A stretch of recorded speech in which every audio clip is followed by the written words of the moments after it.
Hello and welcome to another episode of Guyanese Swag Trailblazing Voices. My name is McKay. I am your host, and we bring you interviews from leaders across the diaspora who are shakers and movers in their field getting things done, y'all.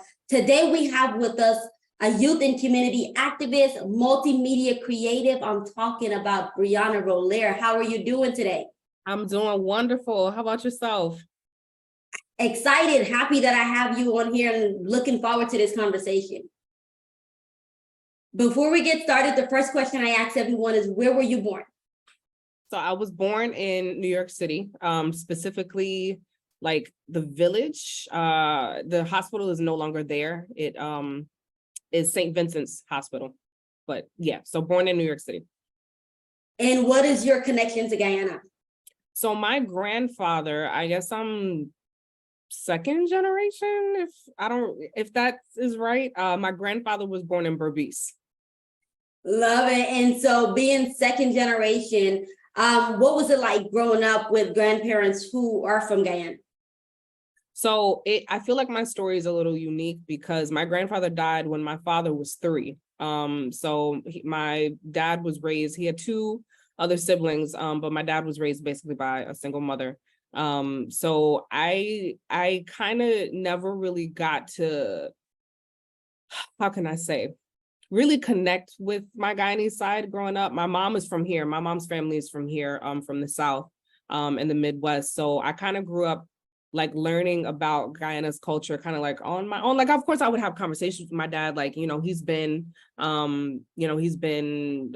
like a couple of times, and, he would tell me like stories and stuff like that. But I never I feel like I never got to really like connect. So I really would say I was more raised like American Black, but I love my culture, nonetheless. But yeah, so I really would say I was raised more like American. To be second generation and raised primarily with American culture, but then still so heavily rep Guyana, where does that passion come from? I feel like, because my background, even, outside of being Guyanese, I also have a couple other mixes in there. So I'm always, like, just super happy to rep like where I'm from. Ain't nothing wrong with being American Black, because I'm like, it's a cultural thing. But I'm like, I'm always just like, yeah, I'm Guyanese. And I always talk, when I'm talking to people, I feel like, how can I say? Like, I feel like, I don't know how this is gonna sound, but I feel like everybody knows Jamaica. Everybody knows Haiti. A couple people know Trinidad, which is where my grandmother is from. But when it comes to Guyana, it's like, people are like, oh, you mean Ghana? I'm like, no, it's Guyana. It's a country in South America. It's part of the Caribbean. So I always just get super happy just to like, say that I'm Guyanese. Like I'm American Black, but I'm also Guyanese and a couple other things. So I don't know. It's just, I just be happy to rep, who I am and where I'm from. I love it. And to your point, this is exactly why we do this podcast and why we share the content we share, because it's so many different cultures out there that sometimes Guyana just get lost or blended in, and it's like, oh, we're so. I love that even though you're second generation, you're still like, this is who I am, this is a part of me, and I'm not letting it go. Yep. Living in New York City, how do you find being able to immerse yourself into the culture? I always like try and find where the Guyanese people are, because I live in Harlem. I've been living in Harlem almost 2 years, but most of the Guyanese people that I know like live either in Queens, and most of my clients I don't have a lot of clientele in Queens, but I'm in Brooklyn pretty often, so I know there's a pretty big Guyanese population out there. So, it can be kind of hard sometimes, because in my line of work, I shoot a lot of events, I cover a lot of events, and I do work with a lot of different people. But because of like where I usually am, which is like the Bronx, Brooklyn, here or less, but in Harlem, it's kind of like when I find them, I'll be like, oh, you're Guyanese too? Like, oh my gosh, like let's stay connected. So it can be kind of difficult, like I said, only because of like where I frequent and like where my work actually happens. But when I do find them, I'm like, oh my gosh, this is amazing, because I feel like there's not a lot of us out here, except for like I said, Queens and Brooklyn, where there's really, really big populations. But Harlem, the Bronx, even Yonkers, like where I grew up. It's like, it's kind of like we're kind of around, but we're not. So, it can be a little difficult, but when I find them, I'll be like, yes, let's stick together. Let's stick together. I love it. So let's take a dive into your career. Talk to us about, first of all, you have so many different facets of creativity. Yeah. Talk to us about the various places and spaces and creative elements that you have going on. Okay. So my journey started almost 10 years ago. Actually, a little over 10 years ago. When I was a senior in high school, my dad gave me this like first generation Canon camera and was just like, here, like go play. And I'm like, okay, I don't really know like what to do, because I grew up in a family of musicians. My dad plays, my mom sings, she plays a couple instruments, and my brother plays, a couple instruments. So I grew up like I could sing here and there, but I never really fully went into like the musical side. I grew up like, I can't even say. Like I grew up in a musical family. I kind of tapped into my art side like later. Like I've always been artistic, but actually expressing that through like an actual medium wasn't until like high school. So he gave me this camera, and then that was kind of it. I started taking pictures, and that was back in 2012. So 2012 up until like 2014, 15, doing photo. And then I got an internship at this community television station in the Bronx. That started my whole career in 2014. And from there, I just branched out. I just, I was still taking pictures, started doing more video work. And then fast forward to 2019, I started my first teaching gig up in Rockland, New York. And I work with a bunch of different people. I'm giving y'all like the really, really short version because I have a long history. But yeah, I have branched out and worked with a bunch of different people, but mainly working in my own production company as of right now, which is New York based, because I still work, in Yonkers and Westchester and stuff like that. So production company based in New York, but with 3 different facets in photography, video production, and media education. And I work basically like with everybody, but my niche is really like nonprofits and like women of color owned small businesses, or people of color who own small businesses, in New York City. So that's the really short version of everything.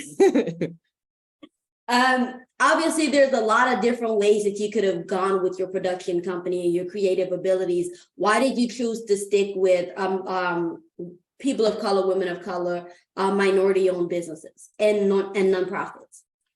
Because I think it's important to stay, connected to the community. I've been in a couple corporate spaces over the course of, my professional career, and I never really felt comfortable. I just like being around us. I like being around my people, so in that, community has always been really, really important to me, especially because that's where I started. I started at a community television network, and I was really able to build all of my skills there. Basically, a lot of the people that I work with now, I'm still very close to. Sorry, let me rephrase that. A lot of the people that I met at Bronxnet Community Television, I'm still close to now, and we pass each other gigs all the time. So just being able to stay in the community and give back to the community is just who I am. And it's just important because we got to stick together. And especially when it comes to women of color, I'm always a big advocate for women of color, especially in media, sticking together, whether it be in front of the camera or behind the camera. I mean, I'm always rooting for those who are behind the camera, because you don't really see a lot of women of color who are cinematographers and stuff like that. And it's a conversation that I have all the time with a lot of different people. And I'm hoping that changes. I know we're there, but I hope the numbers do grow exponentially. So it's just always been important to me, I think, because that's where I started. I started in the community, and that's, it's kind of where I want to stay. It's like everybody who I work with eventually becomes family, and growing those relationships and just kind of growing that partnership, and, being able to share those creative ideas and stuff like that. So that's why it's always been so important for me. for the people who are watching this video, listening to it, and they're like, I like what Brianna is saying. How do you feel that as a community, individuals, we can do more? One, to get the numbers up of women in media, women working in the media industry, and not only just working, but also in a positive manner where we're promoting and elevating content that uplifts the community. I think the best way to go about that is really really, dive in with social media, because most of the connections that I've made have been through Instagram and word of mouth. It has always been, just somebody sending me a DM or like me reaching out to somebody. So I think the best way to, really keep that positive note, especially for women of color in this industry, is just, keep that drive for connection, reach out to folks. I know sometimes it could be a little difficult, especially for like freelancers like myself. Sometimes it is about money, doing certain projects. It's like, oh, well, I'm not really getting paid, so I might not take it. But I can say from personal experience, some of the projects that I've done where there wasn't really any monetary backing, I've made some really great relationships and have made some really, really great connections. So, just keep that drive for staying connected, share your work, share other people's work. I know that's a really, really big thing, especially for like artists, people, even if they're not, buying or, like anything like that, or like physically buying a product, sometimes just sharing something in your story, can be really influential, or just like reposting something. So it could be just as simple as that. So I think just, trying to stay connected to folks, reach out if you have ideas about something, maybe find somebody in your community who might want to, help you with it. And then, you do stuff like that. And then you end up creating a whole team, of people that are like-minded and really want to, dive into these projects, together. So, use Instagram, use Twitter, use social media, because that's what it's there for. That's literally what it's there for, is to maintain and forge connections with folks. I again, from personal experience, a lot of the gigs, connections that I've made really has been through Instagram. So it's just been super helpful, as a tool for me to stay connected to the community. And it's just been really, really great. So yeah, use social media to all the best of your abilities, I would definitely say. Going from freelancer, and first of all, going from employee then freelancer and now business owner to where you now own your own production studio, what were some of the things that you did along the way, even in the early days working as an employee for somebody else's company, that helped you position yourself to become a business owner? I learned as much as possible. I always tried to get my hands on anything and everything that I could. Not because I knew that like my time was going to be up, or, eventually like I wouldn't work there anymore, but I'd stayed present as much as possible. And if there was anything that I was interested in, I would just ask questions like, hey, I want to try this, or this looks kind of cool. Like, what is this about? So I would always be asking questions about whatever was presented to me, so that I could really understand, like, is this something that I feel that I could possibly do in the future? Or does this feel like, am I aligned with, this style of work? So I always just ask questions. I try to, make sure that I got my hands on everything, whether it be like settings on a camera, or, how to set up certain pieces of equipment, or, learning about different theories and different things. So I literally just kind of picked and grabbed wherever I was and just tried to amass all the information that I could, just so I can have that in my, kind of like personal vault, basically. Because there's been a lot of things where I've been like on shoots and stuff like that. And that's the thing, it's always a learning process. Like every shoot that I'm on, I usually always learn something from somebody. So I'm always asking questions like, hey, what does this do? How do you use that? Okay. So what does this mean if this does that? Oh, okay, got it. I'm gonna write that down in my little phone notebook. So I just stayed inquisitive, as much as possible. I really made sure that I networked and stayed connected to folks. I think that's one of the biggest things that has helped me, to really gain all the information that I know right now. and just staying connected with folks, but always asking questions and just making sure I get all the information that I want out of the situation so that I can move, whenever I would move on to a new project or anything, I have that info already saved. I love it. So building relationships, being inquisitive, networking, asking questions. Yeah. As a business owner, what are your goals for your company? What is the big vision?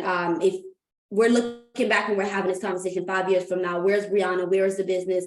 And what are you doing?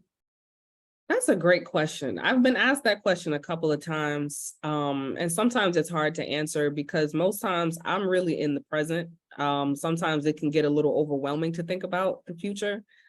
Just because, freelancing, there's a whole thing that comes with that. It's like, it is an unpredictable business. It's kind of like you really are just riding the ebb and flow of whatever is being presented to you. So sometimes it can be really hard to say, oh, well, this time next year, I'm going to be such and such, or, 2-3 years from now.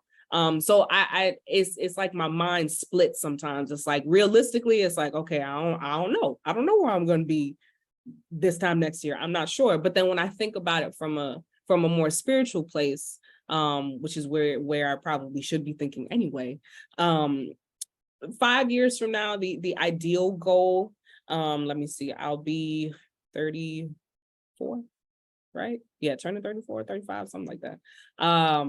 Ideally, I would like to open up a studio in New York City, preferably Harlem, because that's where most of my roots are. Even though I grew up in Yonkers, the block that I live on now, I've been on since I was a baby. So, and I have a lot of my family that's here. So ideally, I would love to open up a studio or like a content studio, where folks can come for photo shoots if they have like a podcast that they want to shoot, or any kind of like creative idea. They can come to like my studio and create. And then if they have a team, they can, it'll be a central place that people can come instead of like having to book other studio spaces or pay those studio fees and stuff like that. It's like, no, you just come here, we'll figure something out. Whatever it is that you're looking to do, we can create it here together, and it'll be like my space. So I don't have to worry about, like I said, all the fees and scheduling and stuff like that. If you booking with me, I'll make sure that I'll be around.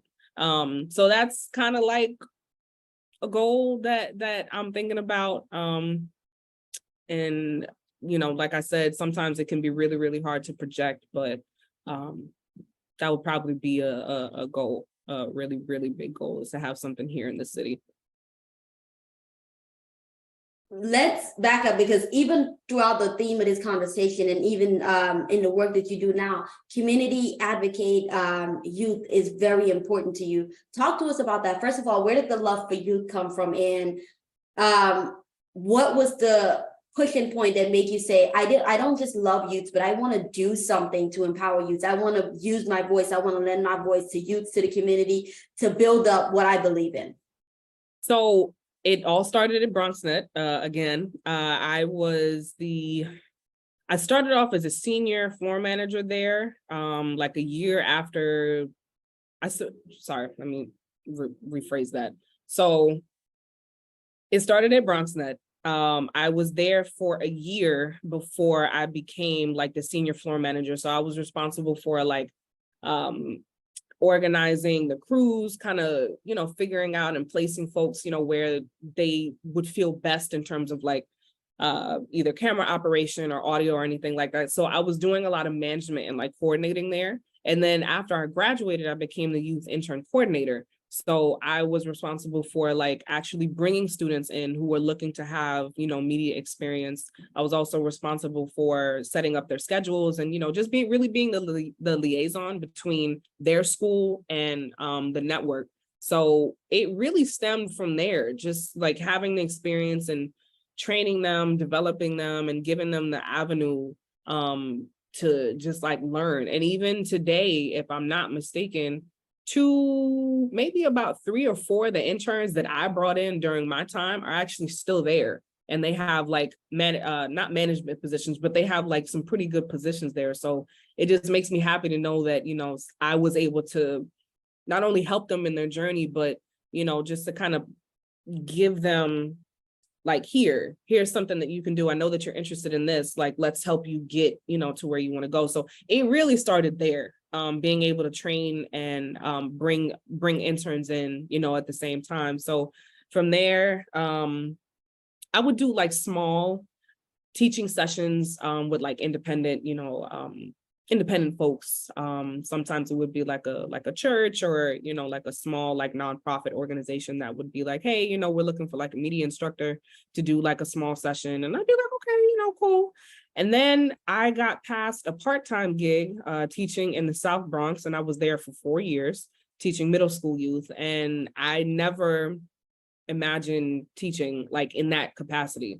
But the first like year, and unfortunately it was crazy, I started in 2019, and it was the fall of 2019, and then COVID hit literally 6 months later. So it was a really interesting experience to be in the school with kids and be all excited, and then have everything stop and just like totally shut down, to go from in-person to virtual. Like the whole time was crazy. But it really did stem from Bronxnet and teaching and training. And then it just kind of snowballed, like I said, after that. Like, people would hit me up and be like, hey, I know you do such and such, would you be interested?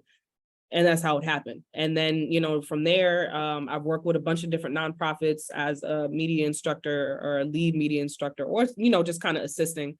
And now I'm, really looking into, working with adults, working with like high school, college level students who are looking to, learn more about the camera, or if they have creative projects that they want to do, just to kind of help them along. So it really started at Bronxnet back in like 2015, 16. Wow, what an impactful journey for the young person who's watching this video, listening to the audio, and they have an interest in the industry, but they might not know where to start or how to start. First of all, what are some things that they should be doing to prep themselves, and what is a good starting point? A great starting point is just asking questions, being curious. If there's something you feel like you're interested in, just go and, like, I don't want to say just go figure it out, but, writing an email, or like not necessarily calling, but, like writing an email to somebody, or sending a DM to somebody, just saying, hey, like, I see what you're doing, I'm interested.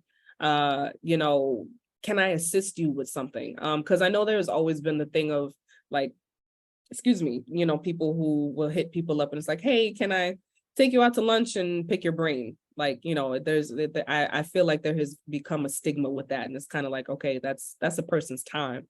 But, can I assist you with something? Is there like any projects that you have, coming up that you need help with? Like, how can I be of service to you? Because this is something I want to learn. And this is something that I want to see if I can immerse myself in this. So I would definitely say, stay curious, be curious, always ask questions. And I know sometimes some people have hardships, like actually networking and trying to meet people.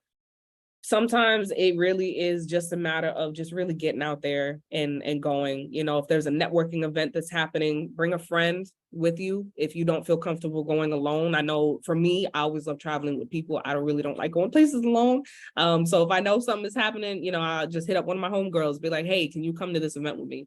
So networking, sending a DM, sending an email, or even a text if you have that kind of connection with that person.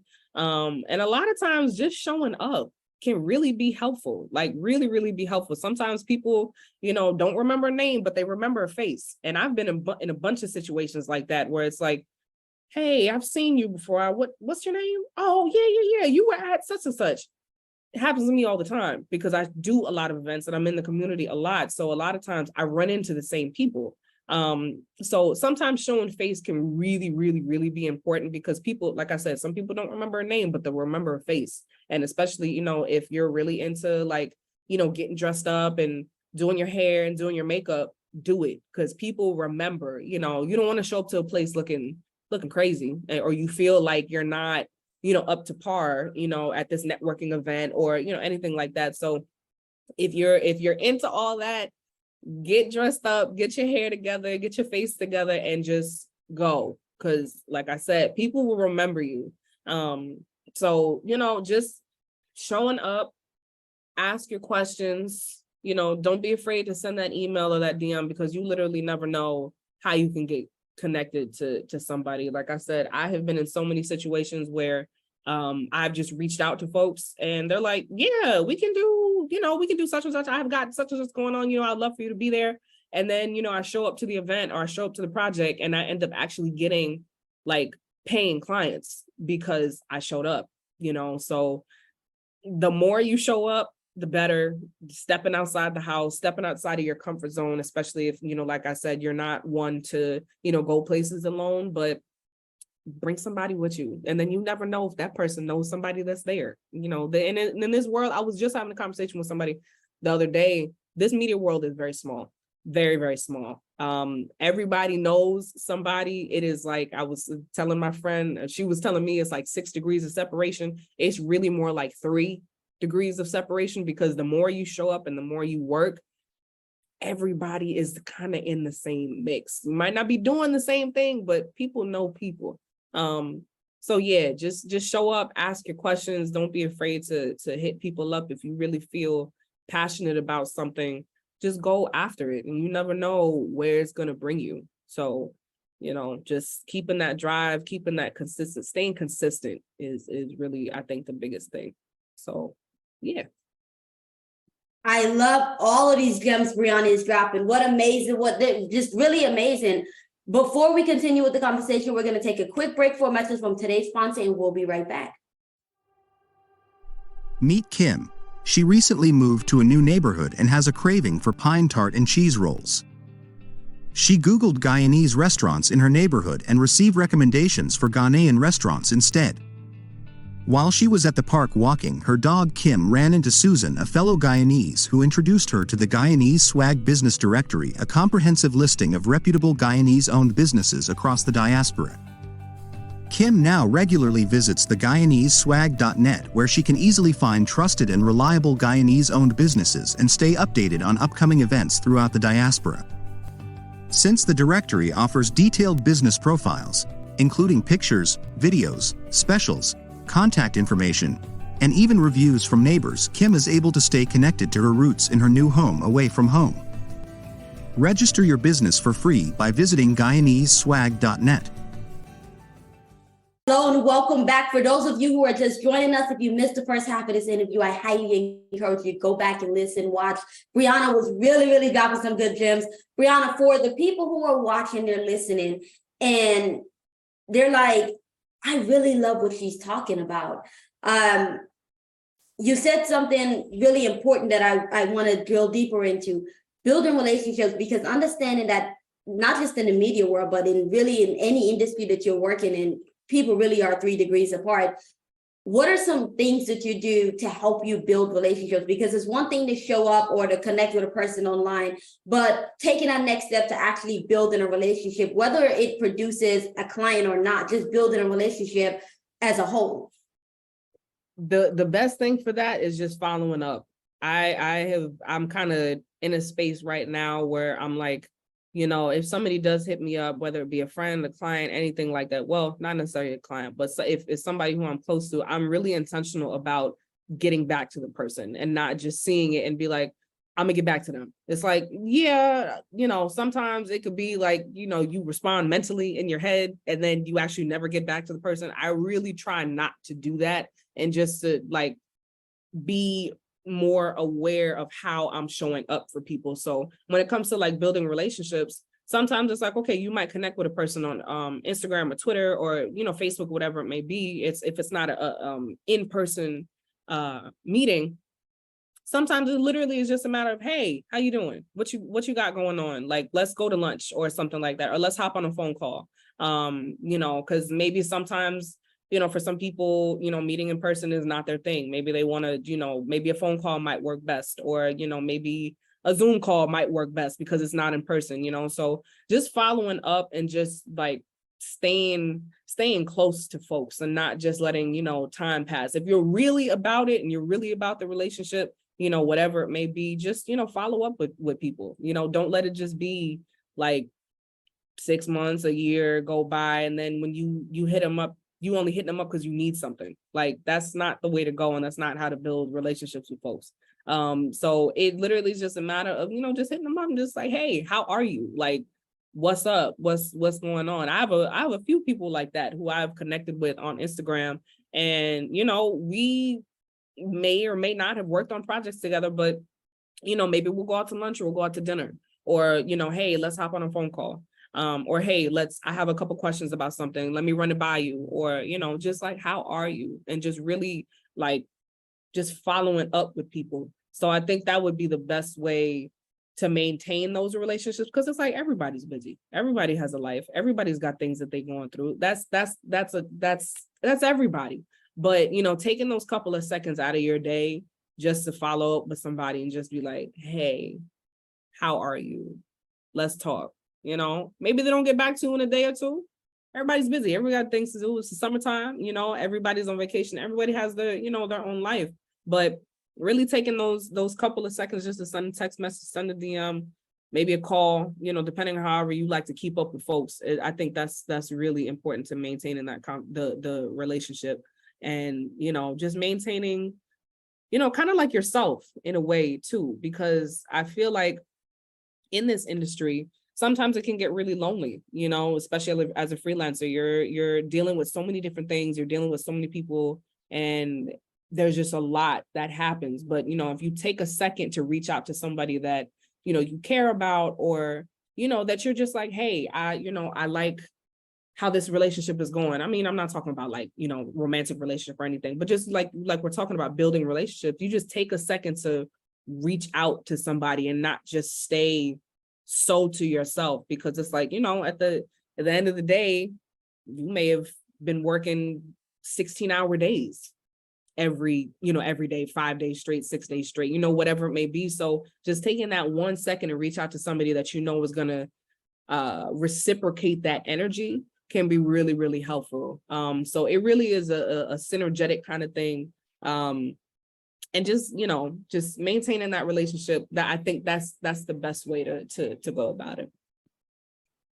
Oh my God, so many pieces of nuggets. I want to circle back to something you said earlier. When we talked about connecting with people, you said instead of saying to somebody, hey, let me take you out to lunch, because quite honestly, it has gotten played out, and some people has abused that, not recognizing that's someone giving up their time to be with you.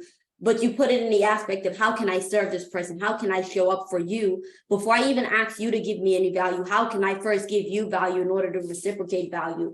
Where did you learn that motto, and how do you continue to implement that even just in your day-to-day life? You mean in terms of like how to show up for people? Right. So you talked about instead of saying, hey, let me take you out to lunch, like, how can I do something for you? What do you need help with? What project are you working on that I can give you value? Instead of saying, hey, can I take you out to lunch and just pick your brain? So it really is, I just kind of draw from like, what is it that I'm interested in, and how can we align in terms of our creativity? Because like you said, it really has kind of gotten played out. Let me take you to lunch, or let me take you to dinner. It's like, okay, we're going to sit here for like 2 hours and I'm just answering questions and stuff like that. Like, there's no real reciprocity in that. I mean, it's great because you get to learn. But after 2.5 hours, an hour, whatever it is, just kind of like, all right, we just sat to dinner. So what's next? But I always just kind of just felt like, hey, I'm kind of interested in this. I see that you've got this going on. What can I do for you? Like, what do you need help with? I'm not asking to be paid, because I'm reaching out to you. And if it so happens that, we work together and something does come up and it does become a paid kind of thing, that's great, but I always just thought of it as, this is something I'm interested in. I see you kind of doing the same thing. How can I be of assistance to you? Maybe we can talk while we're on set, if there's downtime or something like that. Or, do you need, like, a lot of times, some of the routes I've gone is like, you need me to shoot something for you. Like, I would love to, come and do that. I'm not asking for any money. I just really, I align with what you're doing, and I want to be a part of that. And I want to align myself with that. And I feel like, and it kind of works out, because it's like, I still get to practice what it is that I do. And then I also can give you something that you can use, for whatever initiative or whatever business or whatever it is that you have going on. So it kind of becomes a two-way thing. But for me, I kind of like going that route because I still get to practice whatever it is that I do at the end of the day. And, I still am giving back in that way, to the nonprofit or the business or the independent person, because they have something that they can use now for marketing. And that's really what I do, like my actual line of work. I work mostly with nonprofits and small businesses and help them create content for marketing, advertising. But to bring it all back to what we're talking about, I just, it's like, hey, how can we do this together? What do you need? Like, how can I help you? If you don't really need any help, or, maybe I could assist the producer, or, maybe the cinematographer needs some, I don't know, sometimes it always doesn't work out that way. Sometimes people have already got a crew, but sometimes if it doesn't work out that first time, the person will remember because, you reached out and you just said, hey, I'm interested in doing such and such. So, it's really a matter of, what you feel and like what you think you can help in, rather than just like, hey, let me pay for your lunch or, your dinner. It's kind of like, you get to do something still at the end of the day, and you get to learn at the same time. So that's how I think about it, because I find it just to be the easiest thing for me. But that's what I would recommend too, even if you're not like a shooter, or, or if you're still in some kind of media profession, see how you can help, how you can assist the project, or, maybe on the back end, maybe you can repost it, or, something small, because sometimes that one small thing that you do can lead to a plethora of other things. So yeah, that's how I basically think about it. I love it. I call this the spirit of generosity, giving something before you ask for something, and knowing that whatever it is that you're doing, you're really planting a seed that can just turn into a tree. And sometimes it becomes a tree with other fruits, and sometimes it's just a tree that's given oxygen. But I love the concept and the way that you do that. Let's dive into your actual business. So for the business owner, the nonprofit organization, even just the social media content creator, what are some, let's do this, 3 things that, whether it's a business owner, nonprofit, or an individual content creator, should be doing and can be doing to enhance their content and to make their content align with whatever message or brand that they have? Okay. So you said 3 things. All right. So the first, you can do more, but 3. It can be 3. Okay. So we're going to start with the first one, which I am totally guilty of, is posting more. I don't post as much because I be busy. Sometimes I'll have 3 to 4 shoots in a day. And by the time I come home, I'm done. Like, I can't produce anything else. So I would definitely say try to be consistent with your posting. I think that's a general thing on Instagram, especially for content creators, is to, to post more and to show people that you're really like, yeah, I'm about this. This is what I do. So that'll be the first thing. The second thing I would say is to find somebody who you can align with that is going to produce the content that you want your customers to see. Because a lot of the people that I work with are looking for not necessarily a team, sometimes a team, but they're looking for somebody who they can count on for consistent production. And it's kind of like once they find their person, they usually kind of stick together.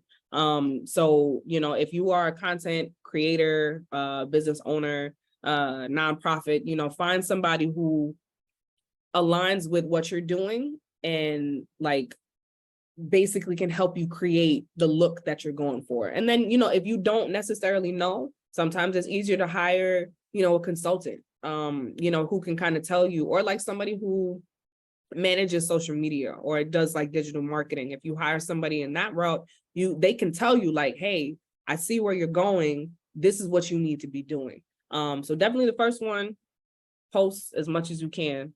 Find somebody who can help you to produce that. So technically the second one should go first. But if you already have stuff and you know that you are, you're ready to, kind of launch or, be consistent, that'd be the first one. Just post as much as you can. The second one is to find somebody who is going to help you create the content that you're looking for. And the third one, I think, is the biggest thing. Third one is to show yourself in your business, because a lot of times I feel like, especially for people in media, especially for like photographers and videographers, a lot of times I've seen where it'll just be like a bunch of posts of their work.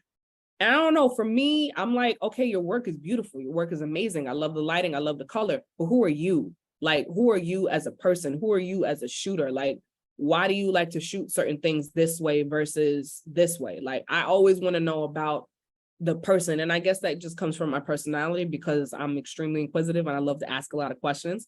But I always really like knowing who is behind the scenes of whatever business it is. So I would really say, like, keeping yourself in your business, even if it's just like a post or two, hey, I own a soap making company. These are all my products, but this is why I started. This is why I started this company, because my grandmother made soaps when I was 12. Something like that, a personal anecdote as to why you started and, what is your journey. And I feel like those are the only three that I could think of off the top of my head. But yeah, definitely, staying consistent with your posting. People got to know that you're out there. Because it's social media, there's so many things that come with Instagram and Twitter and stuff like that. And if somebody sees, you ain't posted in a year, which I'm totally guilty of. But somebody sees that you might not be around, I don't know. They still might DM you to see if you're available, that might happen. But I think people like to see that people are around and that, this person is available, their work is good and they're available. So being consistent with your posting, let folks know that you're there. Fourth one, if you have a website, keep that updated, because you never know who's looking at whatever at any time. I literally just spent like 3 days, like last week, just refining like info and like making sure that things look good, because for a while, like, my website was down, and just trying to get the funds to maintain that. It's important. I ended up running into a really, really important client.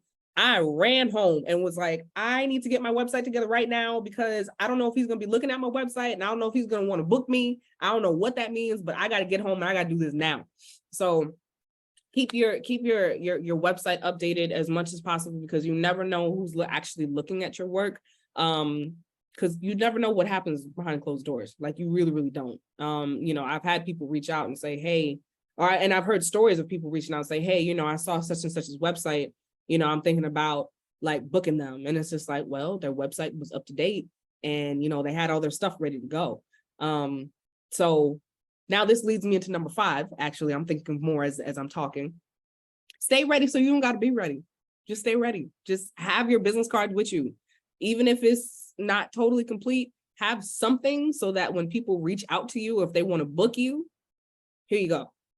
Maybe you have the app on your phone, but here's something that you can be linked to when we part ways, so stay consistent with your posting.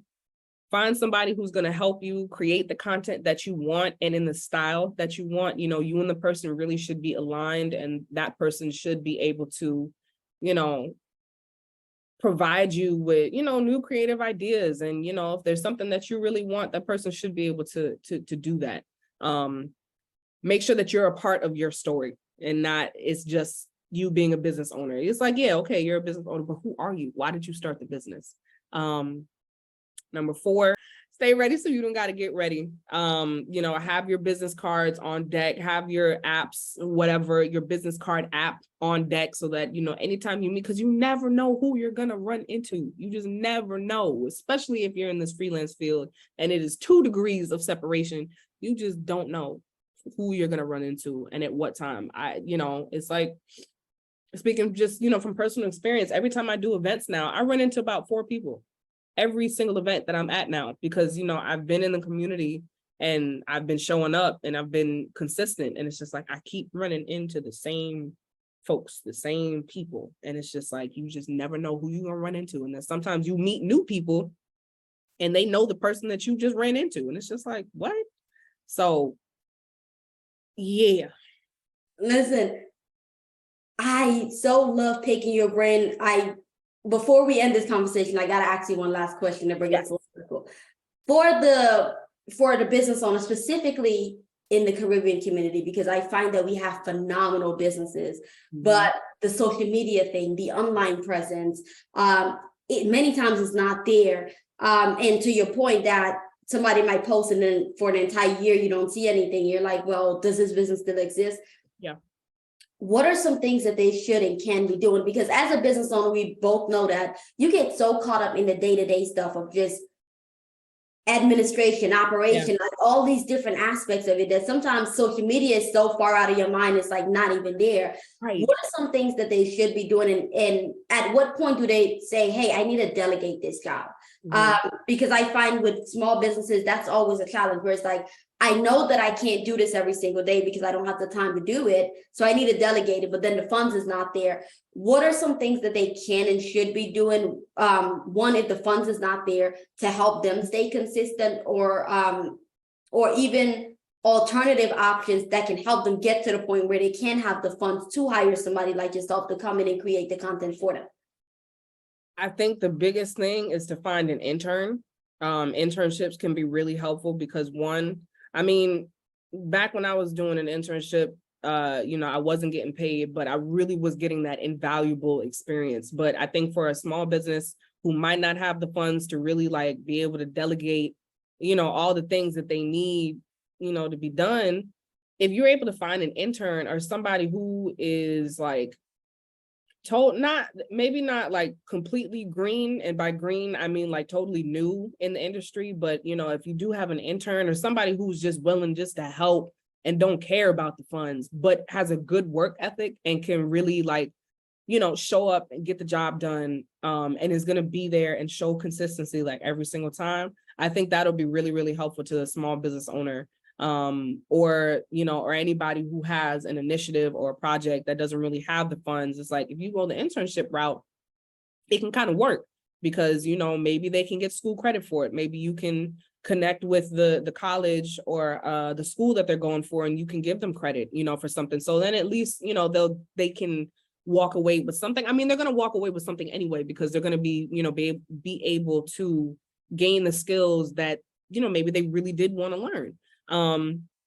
So I think internships are really, really dope because, if you don't really have the funds, you can still have a person there that is really vested in the work and, can do a good job and get the things that you need done. And then, after a while, it kind of can become like a mentorship, if it's somebody who really is like green or totally new to the industry and you all happen to really work well together, that could be somebody you have in your life for life at that point. Because, once the energies click and the personalities, everything just comes together, you're not going to want to let that person go, and they're not going to want to let you go because you've established such a great relationship at that point. And if it does happen to go the route where you're able to get them college credit or high school credit or whatever kind of credit it is for the the nonprofit that they're coming from, whatever it is, that it'll at least be something that like I said, that they can walk away with. That's not necessarily monetary, but it can help them in their career as like a small token of something. So interns are really great. Production assistants are really great. And then sometimes you just got to ask around and just be like, hey, I need help. I need somebody who, is going to be interested in doing this work, with no pay, and is going to be able to stick around. It can be hard because a lot of people, everybody wants to get paid. Everybody wants to get paid, especially in this media industry. It's like nobody wants to just show up to just do like nothing. Sorry, not show up to do nothing, but show up and not get paid, for hours on end. But sometimes, you put the word out, and then sometimes you get those people that are like, hey, I see what you're doing. How can I help you? I understand that I'm not getting paid, but can we do this? Can we agree to this? And then it becomes a synergistic kind of thing where it's like, y'all really do, you both end up getting something out of it. So Internships are really cool. College students, if they're looking for internships, rising seniors, rising juniors in high school, the young folks who are kind of new and are really like looking forward to learning and grasping and getting all the things that, that you have to offer can really be, helpful, because, they really, if they're really about it, and I've seen a lot of students, who I've either talked to or, just been in company with, and you get a lot of young people out here who are really like about, their work and really about it. So it's like, if you're able to find somebody like that who is really about it and doesn't really care about the money, you're good. Like you're golden. Like you have a really, really good opportunity there to mentor. And it also works because, they can help you with your business at the same time. So internships, colleges, high schools, preferably the ones that are getting ready to graduate, because they're going to be looking for career-based things, or even like recent graduates. Well, no, I might take that back, because they looking for jobs and they looking to get paid. But it all depends on who you find. It depends on who you find. If you find somebody who is really about it and is just ready to rock with you, even while you may or may not have the funds, then you're good. Oh my God. You're just filled with golden nuggets, really. Brianna, I cannot say thank you enough. I really enjoyed this conversation. I learned so much just listening to you. I love how motivated you are with the community, with the next generation, and not just taking for yourself, but giving back and leaving seeds of wisdom everywhere you go. It's really amazing, and it's a testament to how amazing of a person you are. For those who've watched this video and they're like, listen, I love this Brianna girl, I want to connect with her, I want to hire her. How can they connect with you? How can they collaborate with you? Okay, so I have 2 Instagram pages, and I also have my website. So my first one is the_visual_butterfly. It's BUTTERFLEYE, not the regular spelling of butterfly. And I say that because I am a very spiritual person, and I really wanted to make that known in my like social media presence. I didn't want it to just be like a regular butterfly. And also a lot of people know me as a visionary. So, vision, eyes, it all kind of like comes together. So that's my first one. That's my personal page. My second one is my work portfolio, which I need to be posting on more. Like I said, I am very guilty. I'm working on it. The second one is Brianna Rohlehr, my first last name, _visuals_LLC. So those are my 2 pages. And then, of course, my website that houses everything, which is my first and last name, BriannaRohlehr.com. And you can find everything there, my video work, my LinkedIn profile, companies and places that I've worked with, in addition to the nonprofit organizations that I work with as like a youth instructor and a media instructor. So everything, and my pricing is there as well. Services and pricing is there as well. So if there's anything y'all need, or if you're looking for something, or if you want to just hit me up just to talk, everything's right there. So those are the 3 ways that you can stay connected, find me, and yeah, let's chat. I love it. On that note, ladies and gentlemen, go ahead and give this video a thumbs up, drop us a comment, let us know how Brianna has inspired you. While you're down there in the comment, click the links in the description, connect with Brianna, support what she's doing. If you're in New York, please reach out and hire her. You guys heard this woman herself. She's amazing. Her vision is amazing. She has a great passion for the youth, the next generation, and community as a whole. I hope you guys hire her, and I hope that you guys can do amazing and phenomenal things together. Thank you for sticking with us today. Go out and have yourself a phenomenal day. Peace. Don't forget to like, share, and subscribe, and hit that notification bell.